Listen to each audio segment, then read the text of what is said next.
From the Rocky Mountains, it's Monday Night Football. The Chargers are warming up. Welcome to RGR. This is Dan. I'm Ryan. This is RGR Football. Ryan going rogue with Dan's help because, I can't do it all alone. But that's where RGR comes from. For those of you who've been asking me lately, that's it. We talk Chiefs. We talk NFL. The Chargers and Cowboys are getting ready to go. We're going to hang out here for about an hour. We're going to answer your questions. This is your show. We're going to get after it. I made a couple of things because, something that I want to talk about is right now, this is where it starts to turn up. Nothing against the Broncos. I mean, other than you're normal. But the Broncos were not a contest that the Chiefs had to go raise their level of play. Chargers are the team that is probably, in terms of like talent on paper, the next best contender in the AFC West behind them. They have to go out and raise their level of play and smash them this coming week, especially depending on what's happening right now tonight for them. I think that this is important, particularly for Chris Jones, and that's why. We showed you last night. If you guys missed last night's Sunday Night Live, Chris Jones is number 2 on this team in total pressures because he didn't play a ball game. Well, it's time to get that going, jumpstart that engine, and I'm here for it. They got to seek and destroy against Justin Herbert, and that's the number one thing that I've been thinking about today, Dan. Am I just too focused on one thing? I don't think so. I think that when you play a team like that, they started the season off rough, and Justin Herbert's one of the best quarterbacks in football, just bar none. He is. Every time they play a game, it's fireworks. Like, they throw the ball downfield, I think, better against the Chiefs than they do against any team in the NFL. Like, I watch them every other game, and they seemingly can't do it. But against the Chiefs, guys are wide open. I think that'll be a little bit different this year, specifically because of the way that the defense is structured and is gone. So I'm pretty excited to watch that happen this year. But Chris Jones is the engine. He's got a sack in every single game he's played this year. And Mike Dana has been awesome, who is also a Charger killer, by the way. He just gets sacks against the Chargers all the time. So watch for him to get some one-on-ones and take advantage of those with Chris Jones. Charles Menahue is going to be probably on a pitch count. So, Chris, it's time to it's getting closer and closer to November. When November hits, like, this is when we see the Chiefs start to I can smell a little bit of what's going to be happening here soon. And you start to see teams fall away. You're going to start to see the Bengals at 3-3 start to fade here pretty quick if they don't figure it out. Dolphins, we talked the other night just about what their strength of schedule has been. And yes, their offense has been immaculate, just like it was the first half of last season too. And whoops, what happened? Yeah. You got to stay on. You got to raise your level of play as you go through the season. And that's what we're talking about tonight. So if you're new to us, please like, sub, and hit that bell. Become part of this channel by subscribing. And if you want all the extras, all of Dan's inside information, all of my rants, or switch those or whatever that is, as well as all of our game notes, which go up tonight for me, and a lot of the other insight that's in the Discord. The Discord is for RGR members only, and we let everybody in through this coordination. You go to Discord, you connect your YouTube account, it recognizes you, and you get in. Otherwise, you can just see the lobby, and FLDB will probably be in here tonight, and he does a great job of setting that up. CV Keys is over there all the time, running things, keeping the opinions flowing. So I think it's something that you all want to get into. And we're stacking your questions right now. We got a good group of them. But if you want to get on the show tonight, make sure that you put a question with a question mark in the front of it, or you throw a super chat. Every super chat gets an answer, and we very much appreciate the support. That's a great way to support us, as is buying the gear, like our hats. You can get those in the link in the store as well.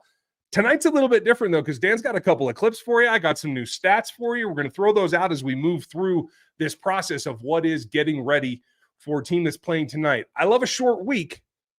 I don't mind. I don't want the excuses. I'm sure Charger fans are going to throw them. But the bottom line comes down to what this team has to do for them to be ready, not what's going on in LA. That's, for me, all I care about. That is. It's about working on what they have to work on. Who cares about what they're doing tonight, all that stuff. This is a preparation for that game. It's not about them playing Monday Night Football. They're going to say the same thing, except, the players will.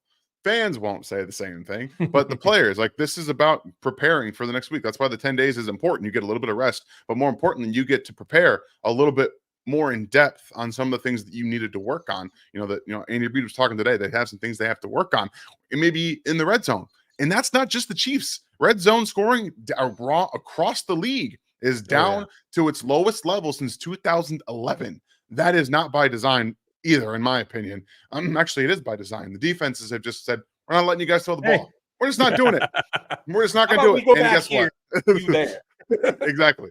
That's pretty much how it's gone. So you need to see a little bit more creativity in the run game going into the red zone and fire off the ball. That's what this comes down to. You fire off the ball in the run game, you smash people in the mouth, you will be able to score in the red zone, bar none. 0 questions asked. And bottom line, there's an option that the Chiefs don't use very much, and it is contested catches. It's letting guys go get the ball, especially fades into the corner that this offense just doesn't use. It's not something they have been big on. Every now and then we see one. One guy in particular that I know you guys are going to ask about is going to be one of those red zone weapons. We have a small piece coming for you tomorrow on that. And when we get to his name, which I'm sure you guys will bring up, I'll let you know the stats that you need to know. So without further ado, we're going to get into your questions. We're going to start off first in, first out for the most part.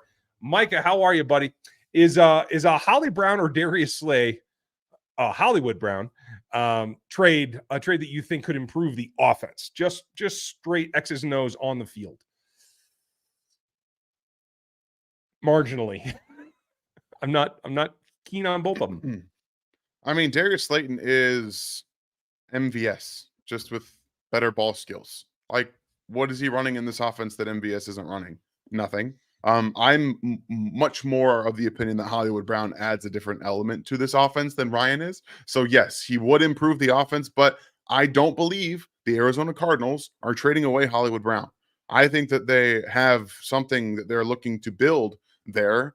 Their team is currently bought in to whatever Jonathan Gannon is selling. And I know that we made a lot of people made fun of him during the preseason and the offseason, but what he's done is actually quite impressive with the team that he has. And they really do have players bought in. The offense is not bad. It's a good run offense. The defense is running some different games and stuff like that. So yeah, I think that he's not on the trading block. And when Kyler Murray comes back, I think that they're going to end up playing him. That may be true. And I certainly agree. Gannon's did a good job. He had to change the entire culture there. And it's not done, but it's on its way. And kudos to him. I just don't think Brown does enough. I don't see him as any different than McCole Hardman, to tell you the truth. And we all know what happened with him in this offense. Absolutely ridiculous. McCole Hardman can't run a route tree. He can't run a route tree. He's out of the league. What's the difference in production? What's the difference in production?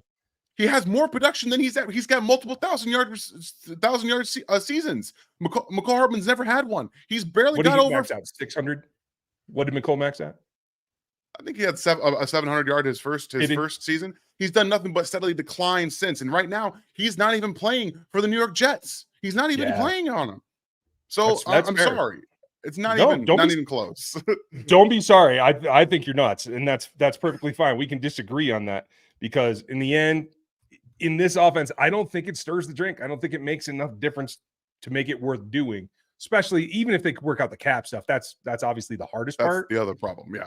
But it's about snap count. It's about fitting into this offense with the rest of them, and I just don't see it. So whatever. We disagree on that one, folks. Let us know what you think. Do you team Dan or team Ryan on this one? Do you want to see Hollywood? That's what I want to know. Good question, Micah. And you got another one here. Who would win the battle of toys? Dan's daughter, Avery, or Aaron Addicts, Medford or Rums? I don't know Matt's daughter, so yeah, I don't either. I'm not entirely sure how old she is, either. But my daughter likes to draw and color, and she's big into Go Fish right now. She plays with her stuffed animals and stuff, but I can't speak to Matt's daughter because I don't know anything about her. The tape here, is that what we're looking at? Some weird questions. You never know. I'll take Avery. My money's on her. That's really what sure. Steve, how are you? What does your wide receiver rotation look like after Watson's injury? They're going to start MVS like they always do. I would like to see Rasheed start opposite him with Skyy. That's what I would like. Continue to bring in Tony. I'm still pretty fired up that you got to just take the training wheels off and use Tony the way you got to use him and get him downfield. It's not enough right now for that. And I know you have opinions on Skyy, but what would your rotation be? I mean, I'm a big fan of. I mean, obviously MVS brings something to the offense that they need because it doesn't condense the offense. If you don't have MVS on the field, they don't have a vertical offense, and then it condenses the field. So it makes everything shorter and makes margins very, very, very smaller, much smaller. So it's MVS, it's Skyy, it's Rice for the most part. Like 50% of the snaps from the Broncos game or more, those players that played 50% or more of the snaps were Rice, Skyy Moore, and MVS. Now, this will allow them to utilize Kadarius Toney in a better way. I think you can use him on some of the routes that they were having Watson run. I think you can also have Rice do some of those as well. And it should allow them to use 4 receivers a little bit more often and get those guys more on the field to get that chemistry with Patrick Mahomes.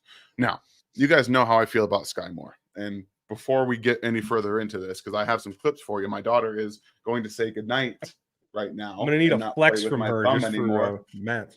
Stop. I am working, sweetheart. You do have to get ready for bed. Love me, Dad. Oh, come here. So Ryan will take over. Yes, I will. Good night to my daughter. Well, we're gonna get all the weigh in. We're gonna get the stare down for her and Matt's kid. It'll be great. I think at the end of the day, you want to try to spark something with this wide receiver group, and it's I think not just like who plays, but how they play and what kind of positions you put them in, what you ask them to do. Route trees have to be expanded. Usage has to be expanded. Give somebody a chance to do something new and different, to earn something different. Whether it's Ross, whether it's putting Washington out there, what you're doing with Skyy and Rice, like move it around. Most teams don't have the benefit of burying talented players behind depth, right? Because the Chiefs have 6, 7 deep, right? Go ahead and do what normal other teams do. Put guys out there and give them a little bit of everything until you find out what they can do for you this week. Just start experimenting. Just do it. Just do it. And we're not going to get into all the clips now, but I am going to show you a clip of Skyy Moore breaking off Patrick Surtain because that makes me happy. I hope it makes you guys happy, specifically because he's up, at the top of your screen here. I'm in that bunch for that stack formation, and he's going to just give him a little hesitation. Boom, broke him off. Now, if you guys watch MVS underneath, if he doesn't get rerouted, as I'm going to play this again for you, watch MVS's route. If he doesn't get rerouted vertically upfield instead of inside, this should be a very easy completion to Skyy Moore. But instead, he gets rerouted and it's in his path. That should have been a very easy completion after breaking off Patrick Surtain for a slant or over route over the middle of the field. That would have been nice to see. I've got some more of him breaking off guys and getting open. So Skyy Moore had a very good game against the Broncos. Does it show in the box score? It doesn't. But the fact that he's playing with his head up and he's not getting down on himself like we've seen some other receivers do at times, he's playing his role. He's blocking well. He's running good routes. He's there. That shows up on tape. That shows up in the wide receiver room that they see that. So I'm very happy with the way he's playing regardless of how his season has gone to this point. Okay. Yeah. I felt like when he was targeted, he made the most of them, and I felt like that was indicative of the rest of his approach. Again, until they find what he can do now, and they put him in this Toney thing, and I think they're just slow to adapt out of it. Yeah. For fear of whatever, stressing out Toney's ligaments, I don't know. Whatever it is, they're slow to come out of it. I did some checking while you were out too, though. Stats-wise, what's 3,400 divided by 4? I'm drawing a blank here. I'm sorry, I was reading questions. 700, I think. 750. That's the average of Marquise Brown's first 4 seasons. This is his 5th, so he hasn't, obviously had a whole lot to go off of yet, but that's where he's at. The reason that I'm stingy with him, for those of you that are asking, I get he's been inconsistent. I think he's been much better in Arizona than his time with Baltimore, much because the offense was garbage. It was objectively garbage in Baltimore, and kind of still is, if we're being honest with you. Lamar's looks good, but their offense looks bad. Yeah, as the whole, I don't even want to talk about Bateman. We'll get there eventually. Maybe wide receiver will work. We'll get more work on the field to help Mahomes when they're on the same page. More wide receiver does mean better production. More wide receivers, you think? Joe, I'm not sure exactly what your point is there. Yeah, but like if you have more options, yes. But again, that's what we've seen is a diluted kind of target share, snap share to be on the field with Patrick. And I think that's probably hampering some things a little bit as well. Yeah, that's kind of my opinion, to be honest with you. I think that playing so many people, so many tight ends, trying to get so many different packages on the field doesn't allow your players that are going to play the majority of the snaps a time to really get comfortable. Like they run a route and then they have to come off for a different package, a different play. They don't get comfortable in the game. Sometimes that can really impact how they develop throughout the season. Yeah. And development, honestly, when you're this young, has to be all the time, every time, over and over and over and over until you reach your potential. Or if you don't, if you discover why. That's really what it comes down to.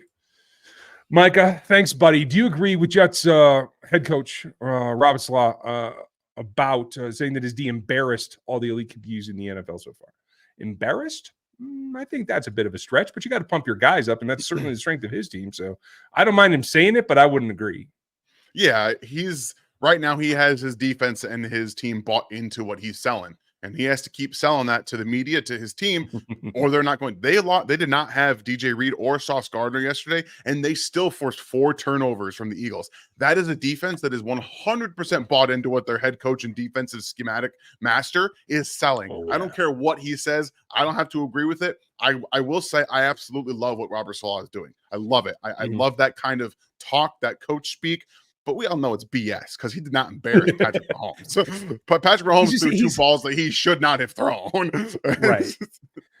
Give him credit though, because he's really good at making it not sound like the standard coach pump up routine. Absolutely. I think players are responding to that better than we've seen in a number of places. So kudos to him. Thanks, Micah. Joe, I think the Chiefs offense, the problem with it is that they do not have a running back that can always get those needed short yardage. And a good pass catcher like Jamal or Priest. I wouldn't have called Jamal like the best short yardage guy, but he could slither. And I agree. Like, you don't have a guy that can kind of slice through smaller gaps, because we know that this offense isn't going to produce gaping holes to run through, but I can see where you're coming from. I still feel like it all comes down to the quarterback, though, and it's about getting the timing right with somebody other than Travis Kelce. I also think that they don't practice enough under center runs, because when they bring out an under center formation on 3rd and 1 and they've been out of shotgun the majority of the game, what do you think the defense thinks is coming at you? Interesting. They kind of figure out what's coming their way. So at the end of the day, I just think that they don't do enough practicing some of these short yardage situations under center and then getting it in game enough that a defense has to say, okay, they might actually throw the football out of this formation too, because you never see Patrick Mahomes take a 5-step drop out of shotgun out of under center almost ever. So if they get under center, either it's a deep play action or it's a run, and defense kind of sees that. Well, and that's part of Andy.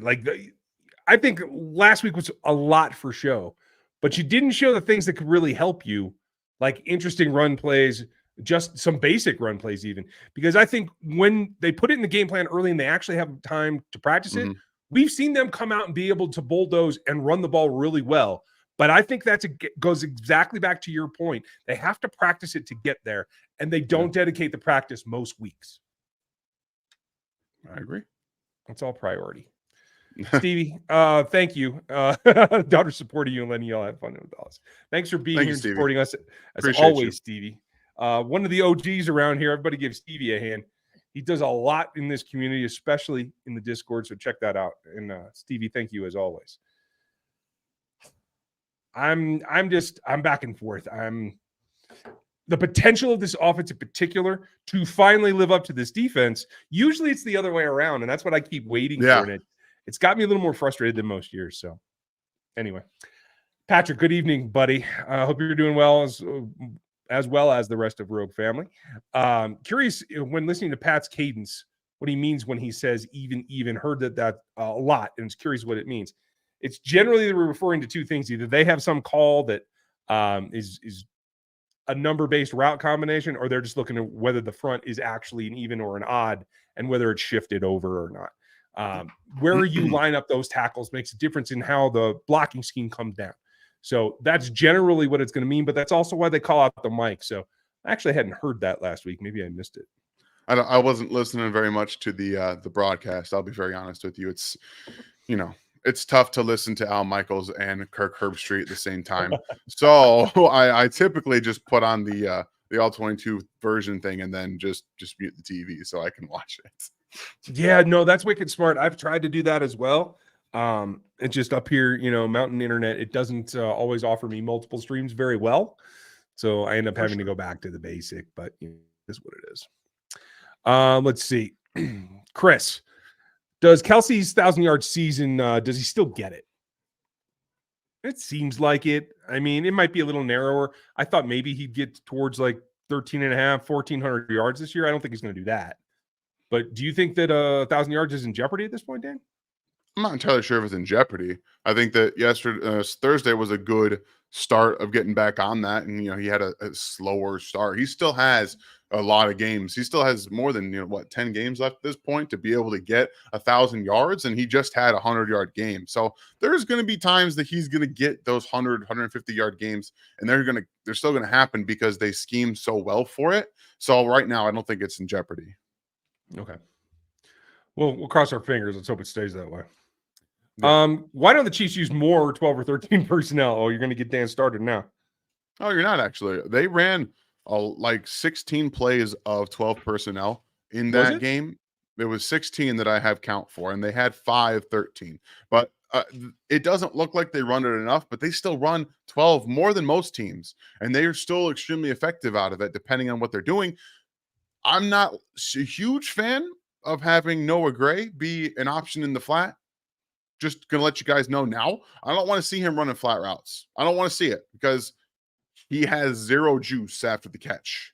When it comes to like putting a foot in the dirt, getting upfield, he could just get tackled. But they do run 12 personnel quite a bit. And every single time they ran 13 personnel in this game, it was a pass. So for me, they're setting something up for the next game or the next coming games because they have something that they want to work on, and that's what they were doing in that game. I hope so. I hope that it's all a chess match in a road to getting something else done. Josh, how do you guys feel about Burden, Schrader, and Abrams Drain from Mizzou?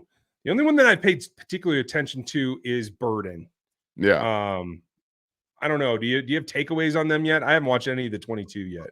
No, I haven't either. I've only gotten Burden, and Burden's a legit star. So I'm not. I love what he does. I would like to see him put a little bit more weight on, and I think that he will. But I also think that today's NFL is a much more friendly, smaller wide receiver playing field. Like we're seeing them have a lot of success right now, and I think that that's part of the reason that Burden's going to be just fine in the NFL.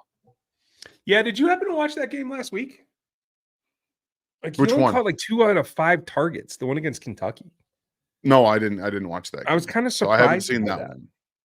Yeah, I was because I agree. Like he's a good player. I was a little surprised that they only targeted him 5 times. I thought maybe there was an injury I missed or something because I wasn't watching it live. So I'm trying to get caught up on that. I know you guys want to hear about them. They're definitely on our radar, and the offense is cooking. Is it Braden? Is that the quarterback's name? He's playing well, keeping the ball pretty efficient. I was breaking down the college quarterbacks earlier today, so we'll have some information for you on that over on NFL 33, and I think he's pushing to make the list. Dylan Gabriel just got added to the list, so we're making changes over there about who's going to be somebody to track through the rest of the season. Infopocalypse, hope you're doing well. Should Moore be playing inside and Rice playing outside? Seems like Moore would be better inside than an out. I think they can both do both. I don't think it's a matter of press being a huge obstacle. I think each of them will get got a little bit by some of the elite corners, but where are you at? I'd like to see them both play a little bit more of each other's roles. Right now, you see Skyy playing a lot more on the outside than Rice is. Rice is playing almost exclusively in the slot. You see sometimes he's the single standalone receiver, but he's never split out 100% wide. You don't see him play those routes or play those reps. So, and Skyy's doing a good job of actually still running his routes and getting open. You guys just saw him break off Patrick Surtain. Like it's not, he's not able to do stuff. And we're gonna do this right now. So Skyy Moore's at the top of your screen. There's nobody there. Okay. Watch. Patrick is literally running out to his right. He never looks at Skyy Moore. He never does. He's wide open. Like, that's not just NFL open. There's nobody there. Like, yeah, that's his job is to literally go over there, throw the ball out to the right. Just throw it now. Yeah, right now. get it gone. This is, I mean, is that Surtain? He's half cocked the other way in order for him No, to it's flip his not. hips. Which one is that then? That's 27. It's Brooks, the guy they went after all game. It's not even him. So, I mean, look at his body position. He's completely turned around. He would have to flip all the way around to come downhill at all on Skyy. So he's got not only the first down, but another 5 or 6 yards easily. That's just Patrick wanting to go where Patrick wants to go.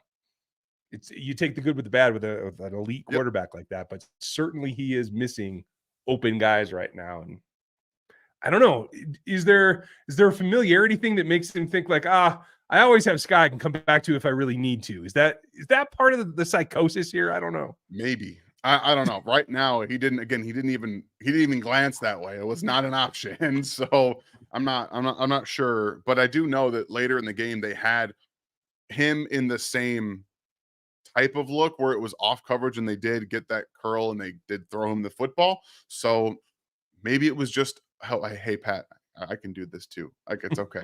I can catch that ball. It's okay. I'm over here. Every time I refer to Skyy Moore now, I'm going to have that Tom Hanks waving emoji going. It's going to be great. Patrick, dream trade candidate come the deadline. What would you like to see him do, Dan? Just again, cap is no object. Cap is no object. Let's look around the league. The Carolina Panthers are a dumpster fire. Give me Brian Burns. Give me Terry McLaurin from the Commanders. Granted, they just won a game, so that puts air in the tires for absolutely no reason because they're still not good. I don't really think the Chiefs need a ton on defense. They don't need to get a guy like Brian Burns because they have a ton of players at defensive end at this point.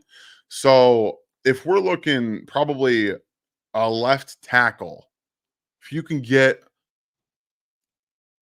and there's no team right now that's so bad and that has a good left tackle that I'm just like, yeah, bring that guy over. That they're not gonna that they're willing to trade with, with. Because Ike Ekwonu's in Carolina. I would love to have Ike on this team, but they're not trading away a franchise left tackle, in my opinion. So yeah, it's tough.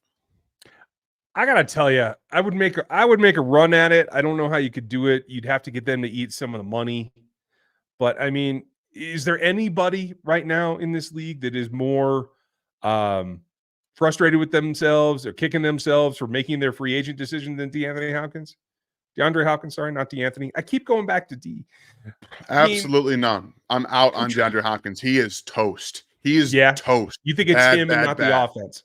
I think it's both. It's the offense, and he can't get open. He's working on his defensive pass interference calls over there. He can't get open at all. It doesn't matter. And they don't throw 50-50 balls here. So what's the point? Right.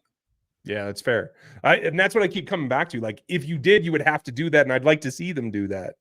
But, man, I don't know. Tannehill they might be looking at Malik Willis, won't they? Malik's going to be starting this week. Is he? Have they announced that?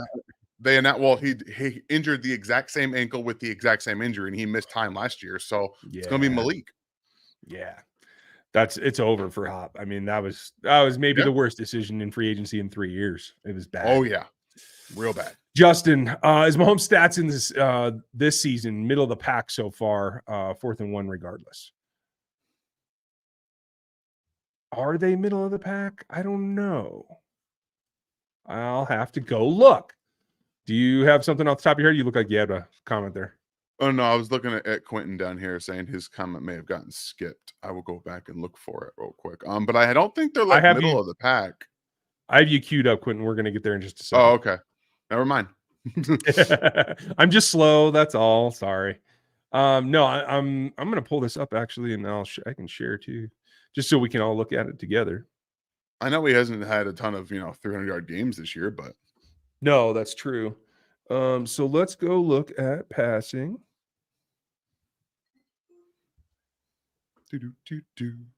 Yeah, sorry about that. There's stuff going on. So this is just grades. We're not going to talk grades. Mahomes 6th in yards. YPA is probably yards per attempt. He's tied down at 12th. It's not great for yards per attempt, I'll be honest.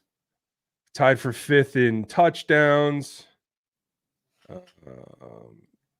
Well, he hasn't thrown the most interceptions. There's that's good. There's like at least 12 guys ahead of him, so that's good. Completion percentage, like I'm wondering where this is.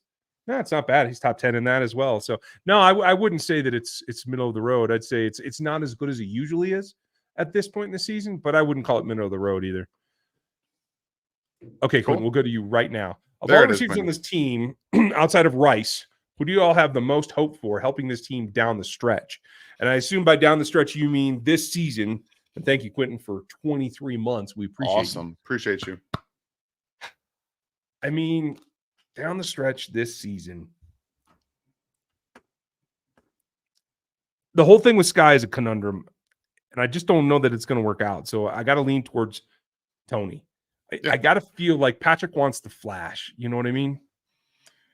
I think that they need to realize that what they were doing against the Broncos, trying to use him almost exclusively laterally, is just not the way to use him. It's not. It's a bad way to use him, and it's not the best way to use him. He is an explosive. Yes, I get he's an explosive after the catch guy, but he's better out of breaks than he is having to stop or go for jet sweeps and have to go around. That's really not what he's good at. So much like Skyy, like he's not a very good jet sweep receiver. They take a little bit more time to get up and vertical.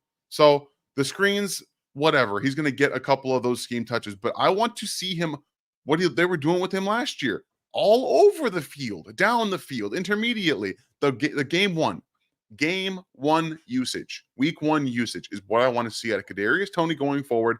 And that's eventually, I think, what they're going to work back to. But I think that they're being very, very cautious because his body has not tended well in the season so far. That's putting it mildly.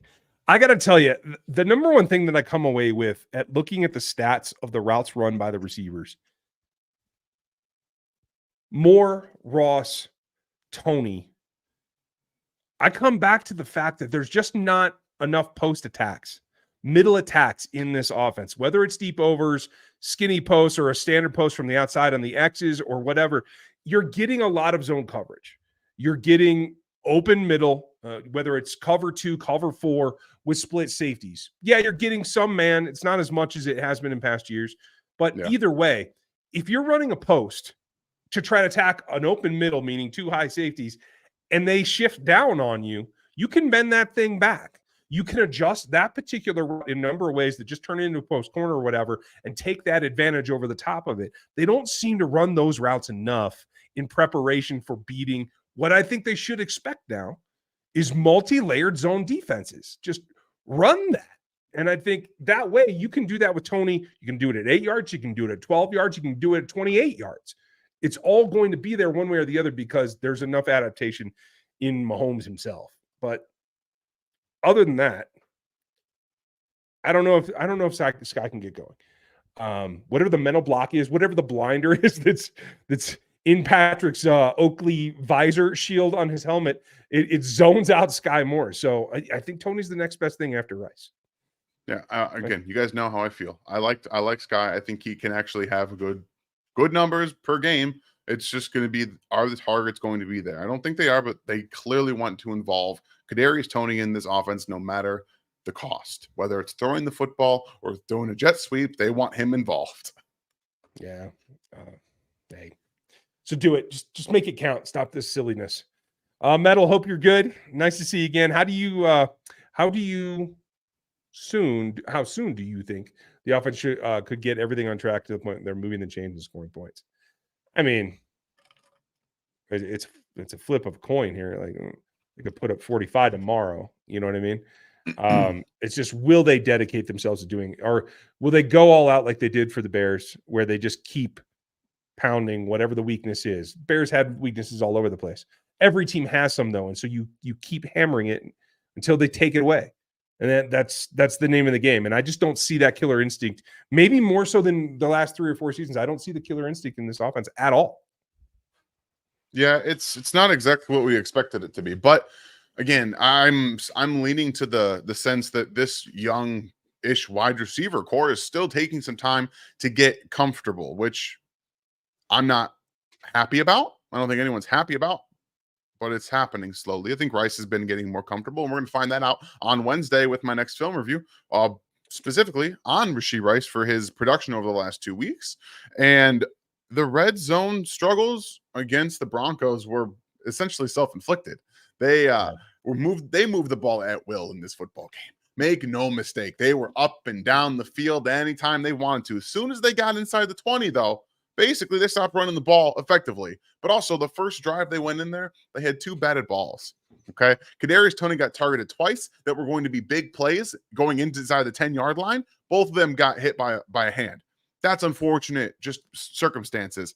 And then every other drive, they had a negative run. They had a negative something, whether it was a Kadarius Toney jet sweep or Isaiah Pacheco pushing it outside a little bit too much, a little bit too quickly because he saw some green grass. The one thing that I'll give this linebacker crew in Denver a heads up about is they got to the edges quick. They attacked quickly.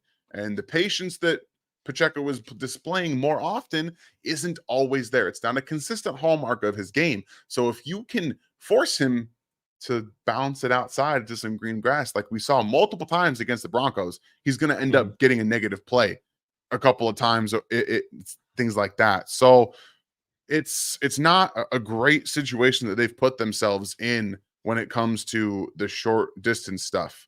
But the Broncos always play them tough. The defense for the Broncos always plays tough in the red zone for the Chiefs almost every single year. You can almost throw it out. The Chargers defense ain't going to play that tough in the red zone. We've seen it. We've seen this story year after year. This might be a get-right game for their offense if we're talking 30-plus points because they seemingly do it every year. Yeah. And without Williams, the guy who's been thorn in the side, I mean, I think there's plenty to make you think that the Chiefs are going to have significantly more offensive plays than the Chargers are as well. And that just feeds into what they want to do. Info, should more be playing more inside? Oh, we covered that one. I must have screwed something up here. I think after Charles. Oh, no. No, Metal's got this one. I think after Charles is returning, I agree with your video last night.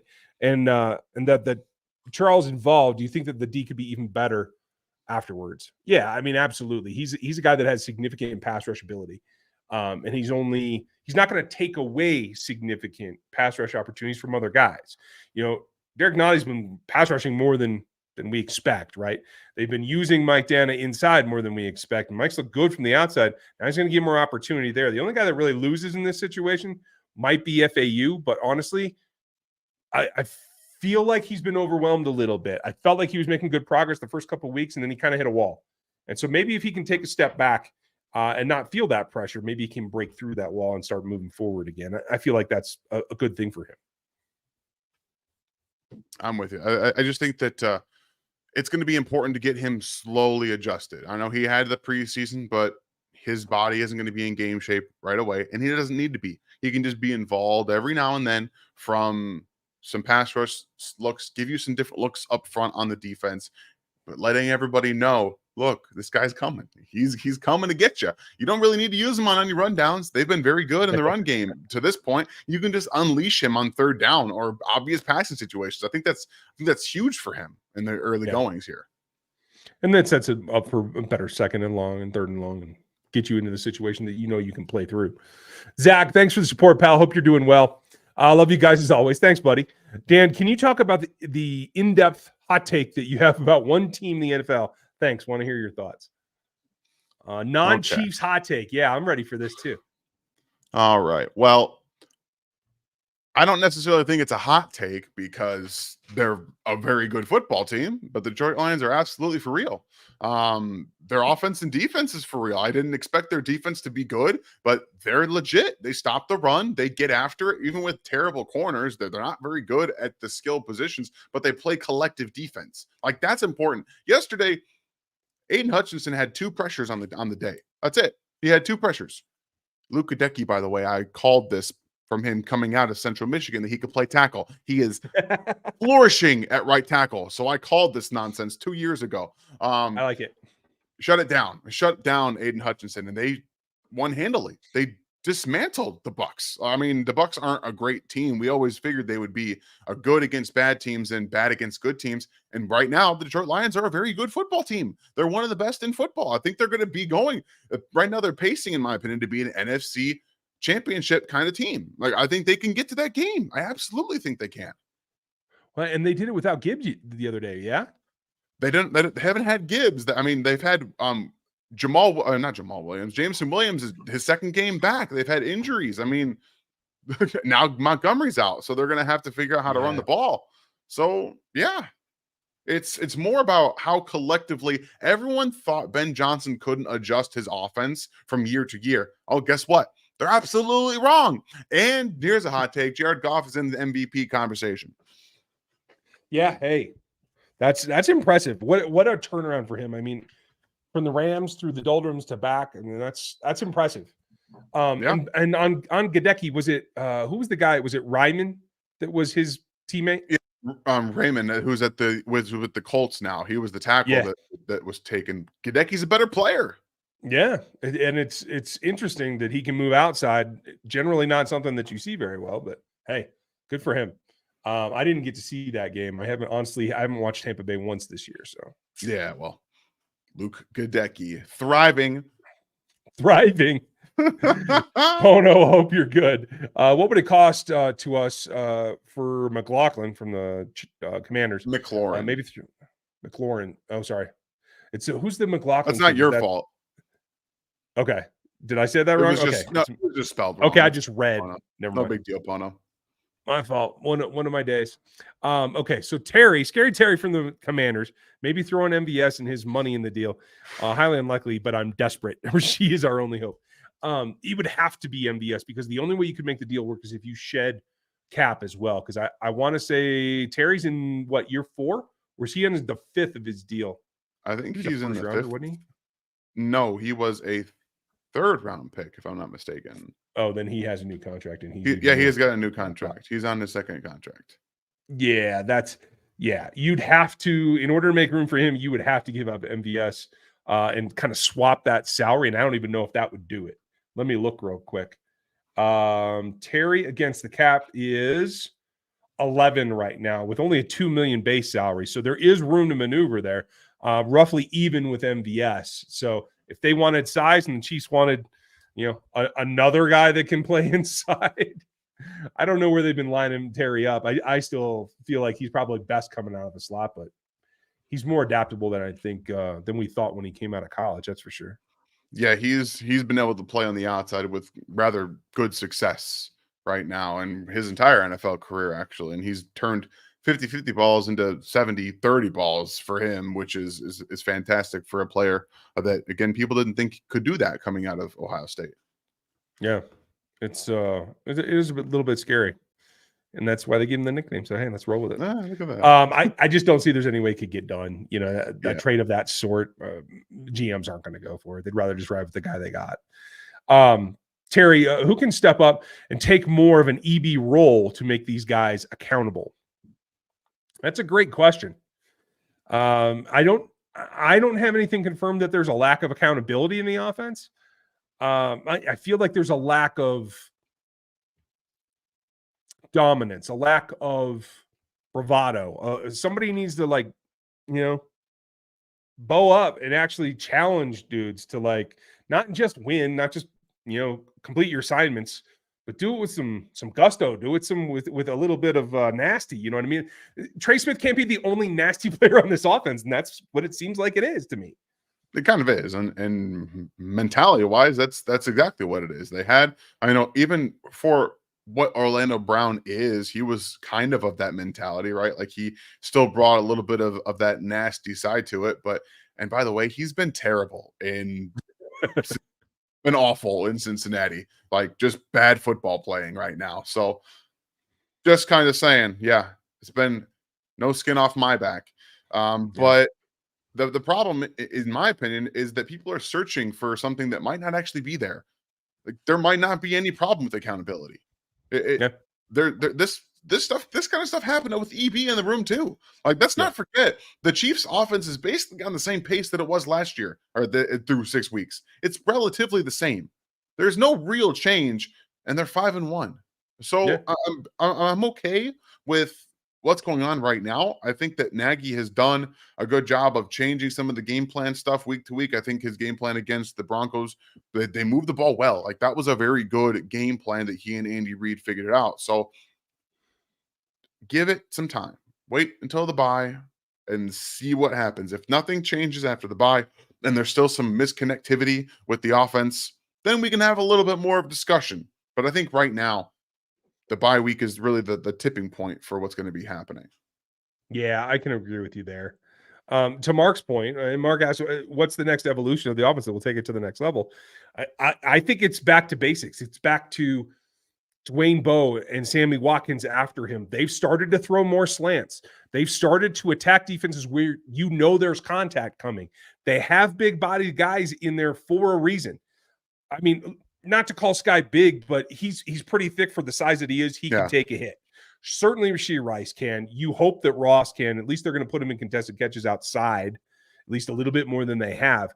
There's enough there. Like, go make the defense stop you.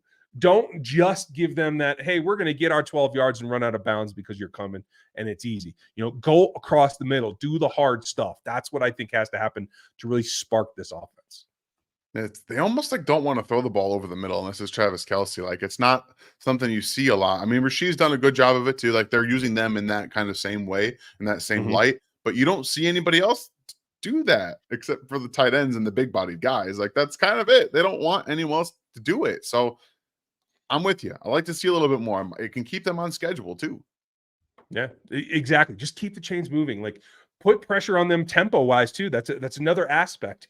When Mahomes has been running quick game this year, I think that's when he's looked his best and the offense has looked its best. So keep that pressure on the defense too. Don't just simply take what they give you. Take what they give you and then turn it on its head to attack them with. That's what I want to see him do. Sorry.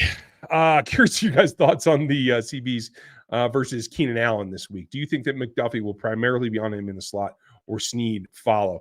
And is this the game that people respect RD?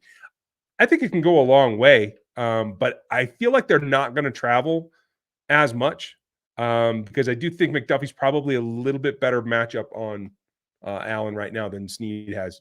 Allen's gotten Snead a few times in the past.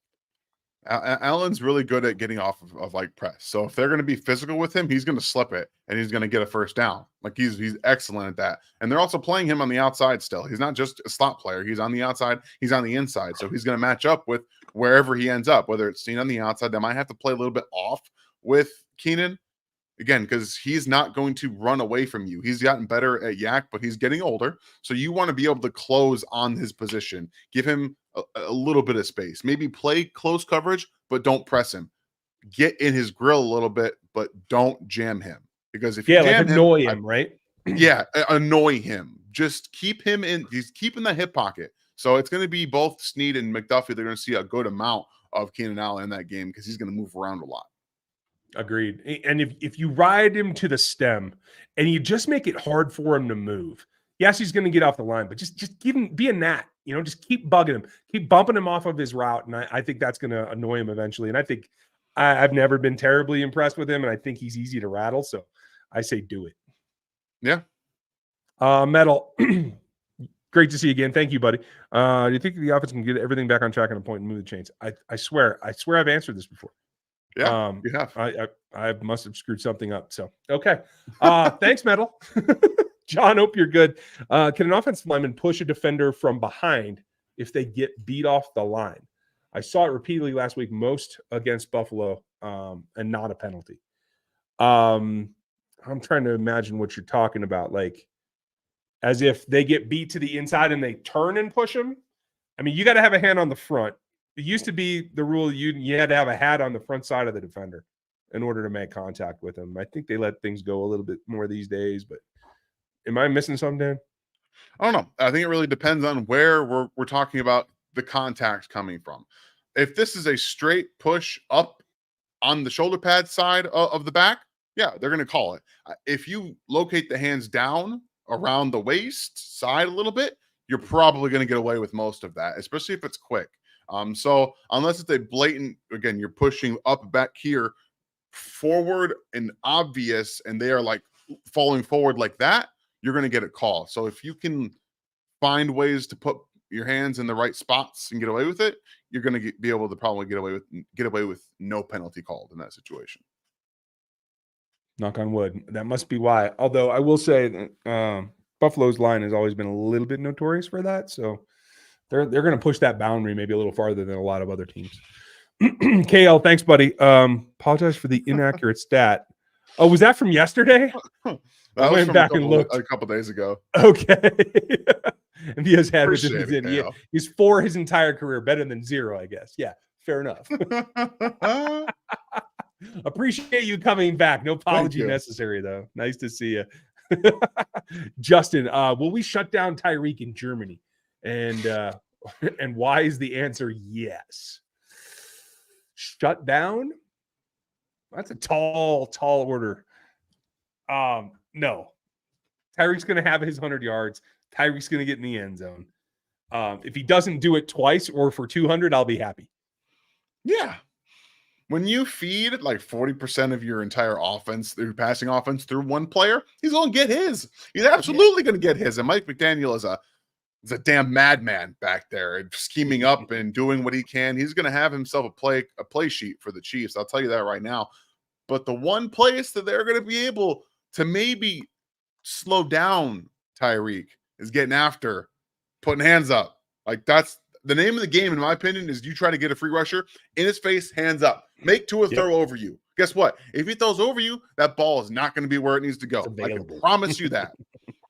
Yeah, I'm with you. Honestly, what scares me more is getting Achane back because that's where he can hit a crease and go. And the Chiefs give up creases pretty regularly. I'm more concerned about the run game than I am about trying to corral Waddle. Yeah, and that's true. They're going to take the same thing that they've seen in years past and just keep everything in front of them. It'll be all right. It's speed. It is, man. It's deadly. Al Davis said it 1,000 years ago, and he's never been wrong about that. So I hate to say that out loud, Chiefs Kingdom, but hey, speed does kill. It does. Thanks, Justin. Thank you, Chris. Any practice players you can step up in Justin Watson's place? I mean, I don't even know who's on the practice squad. I'll go look, but there's 7 wide receivers on here. I don't know that you need to bring up another one. That's for sure. Yeah, they're not going to be bringing up somebody. I don't think they're going to get Washington all of a sudden involved in the offense. This is going to be a more consolidated offense, and I think that's going to be better for them overall. I think I agree with you. I'm not really too concerned about it because I think there's so much talent. It's kind of like a starving plant. You need to water it and let it grow. You know what I mean? Yeah, I'm with you. Practice squad, no. I don't see anybody that I'm like, hey, you should bring that guy up.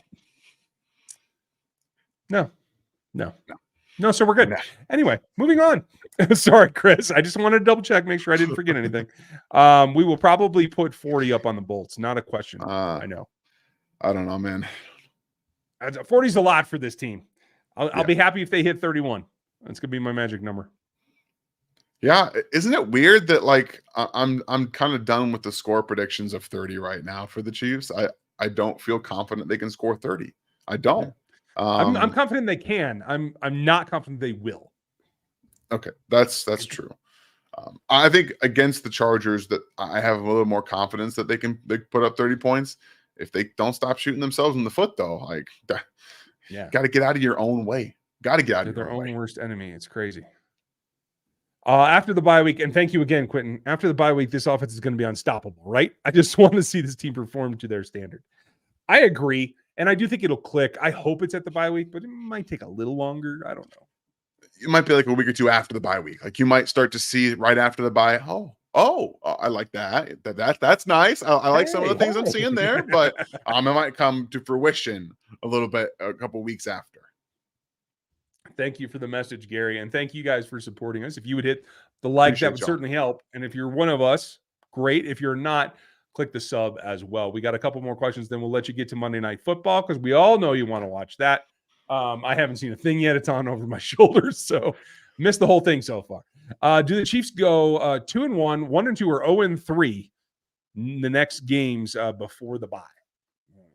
Let me look at the schedule, but I'm leaning towards Chargers, Broncos, and then the Dolphins, right? Oh, is that? Okay. I'm going to say 2-1. 7, 8, 9, if I'm not mistaken. Yeah, that's what it is. I will be bold, and I'm saying they're going 3-0. I think they're going to beat the Dolphins in Germany because at the end of the day, I don't believe the Dolphins are going to be ready for what C. Spagnuolo brings to the table. Their offensive line is garbage. Their players, yeah, their skill players are great. They have tons of speed. But if you can watch what the team that has almost no team speed on defense, the New England Patriots were able to do. They held them to 24 points, okay?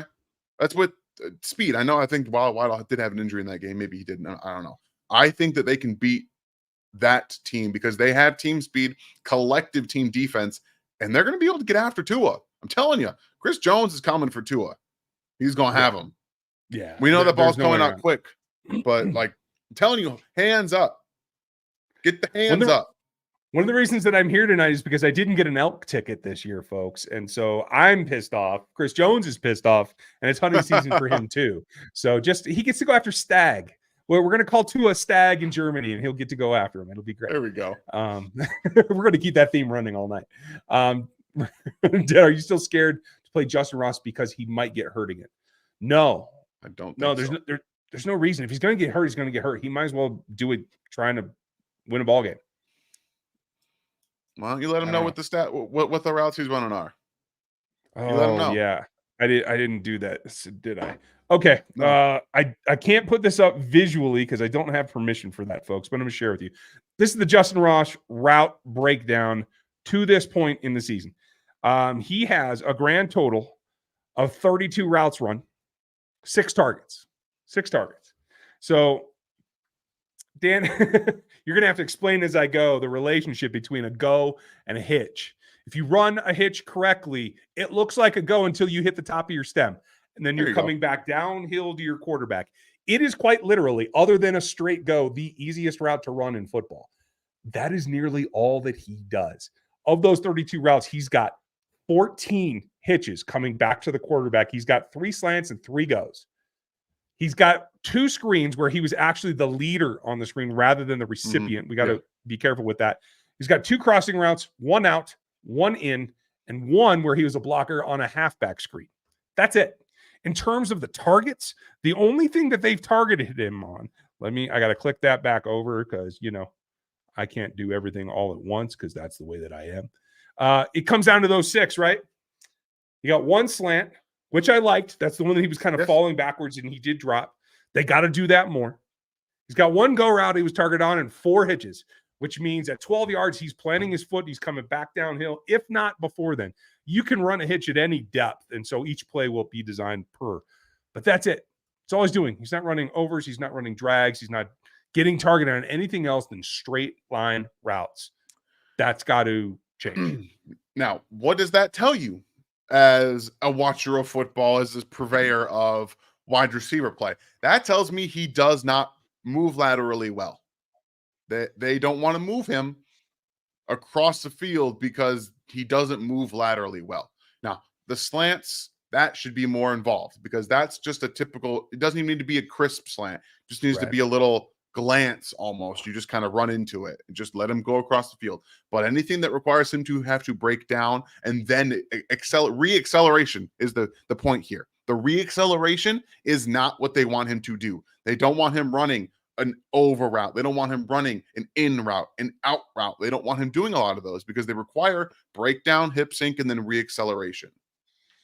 That's don't know if it's comfortable. No, it does put a little bit of stress on the joint too. So maybe they're doing that as well. That's where the skinny post that I talked about before comes back in, especially if you're seeing deep zones. Let him do it. Attack it with the post. He can do that as well. You got to expand him a little bit, but I don't think it's because they're scared to get him hurt. Anyone in this draft to replace Kelce? I haven't seen anyone really stand out to me yet. We're just about halfway through the season in college. Has anyone stood out to you? Not really. There's not been. I haven't seen a ton of tight end play. Be very honest with you guys. But I'm going to tell you guys right now, they will not be replacing Travis Kelce. Okay, it's not going to happen. It's not happening. Don't expect to have someone that they're going to draft that's going to be this 3rd or 4th round tight end that's got huge athletic upside, and they're just going to replace him. It's not going to happen. I'm sorry. I don't mean to be the bearer of bad news, but I am going to say it. Don't hope for it. It's going to be heartbreaking because there's only one Brock Bowers, and he's going to go in the top 5, and no, the Chiefs aren't going to get him. There's just no way. We're going to wrap it up here with Ryan. And we're going to let you guys go watch a tie ball game. How similar are the roles that Justin and MVS had? Is MVS going to see more looks with Watson out now? Dude is making $1.5 million per catch right now. Yeah, it's not very great. But yes, they are similar enough that that's what MVS should slide over for. That should make room for Rashee Rice to do more of the juju things and some of the things that MVS is doing, and that should open up more for Skyy. The question is, where do they shoehorn Tony in? And do they just shovel it to him is my question. Watson's role is a little bit different. He's asked to break down. That's pretty much the difference, is that he's asked to break down a little bit. MVS is not. He's not asked to break down in his routes. He's just go across the field, go. Wink. I like your idea. Why not trade for Hunter Henry? Because he started that season well. He's playing in an offense where the quarterbacks can't deliver the ball. I could see that. I don't know what his salary is, but I don't think Bill won't even take Mac off the field. He's not going to trade a tight end that he traded for. So I don't see that happening. I'd like it though. I like Hunter Henry. I'm a pretty big fan. I agree with you. And a quick shout out just for the college guys. After Bowers, Cade Stover is probably the guy that's performing the best right now, and the kid Holker from Colorado State, which is a stretch given the level of competition there. So tight end group, not what it was last year. We'll fill you in when we see more. So thank you guys for being with us. Thank you for all the super chats and joining us here in the memberships. We very much appreciate you. I hope that you enjoy Monday night. Dan's got film for you on Rice on Wednesday. Seth's going to be in tomorrow. We have a piece, a little clip of something that we think about Justin Ross tomorrow, so tune in for that as well. We'll have you ready come Chargers time. So thanks for spending your night with us and letting us get away from the kid duties and everything else that I'm about to go pick back up. So have a good night. Yeah. We'll see you, Dan. Hey, everyone, please have a good night. Catch you next time. We'll see you later.